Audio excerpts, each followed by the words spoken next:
Ассалаумағалейкум достар, сіздер Нарутоның негізі жаман кейіпкер екенін, оның ішіне жын кіріп кеткенін білетін бе едіңіздер? Наруто анимесінде сатанизммен байланыстар өте көп. Сонымен қатар бұл аниме көрермендерді алдау, арбау үшін және Нарутоның өзін шайтан басқаратын сіздерге қазір дәлелдейтін боламын. Нарутоның қолына жақсылап зер аударып қараңыздар.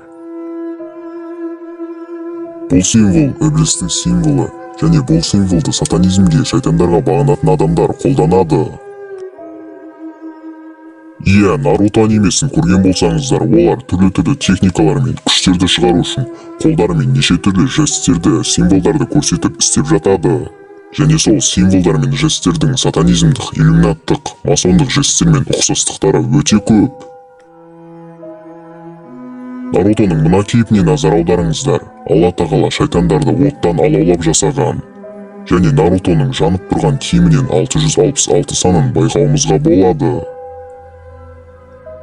Ол сан сайтани сан, және ол санды тек қана Нарутоның киімінен емес, тағы да басқа нәрселерден байқауымызға болады. Мысалы, мына маскадан, және оның ортасындағы тесік бір көз деген мағынаны білдіреді. Тіпті шаринганың өзінен осы символды байқауға болады. Тек қана бұл шаринганда емес, басқа да шарингандарда да осы 666 саны белгіленген. Ал мына шаринганда ол сан бірден екі түрлі болып белгіленген. Ал мен сіздерге қазір оның бір ғана белгісін көрсететін боламын.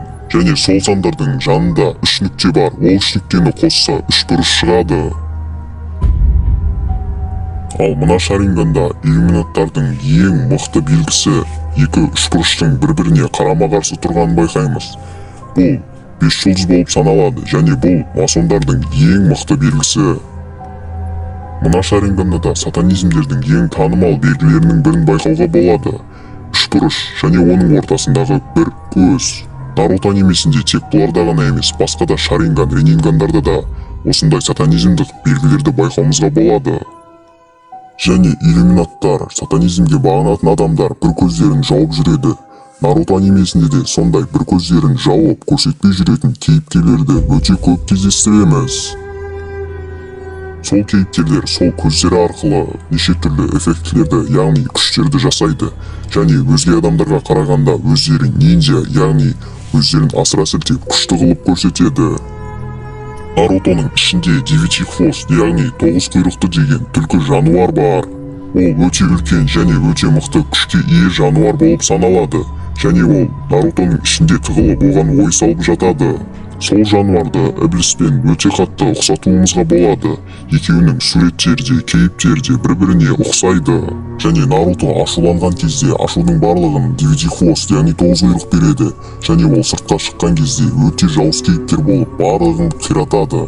Адамның ішіне жын кіріп кеткен кезде де осындай болады. Бұларды жай ғана сәйкестік деп атай алмайсың. Нарутоның бұдан да көп ащы шындықтары бар. Егер осы видеода 1000 лайк жиналса, сол ащы шындықтарын айтатын боламын.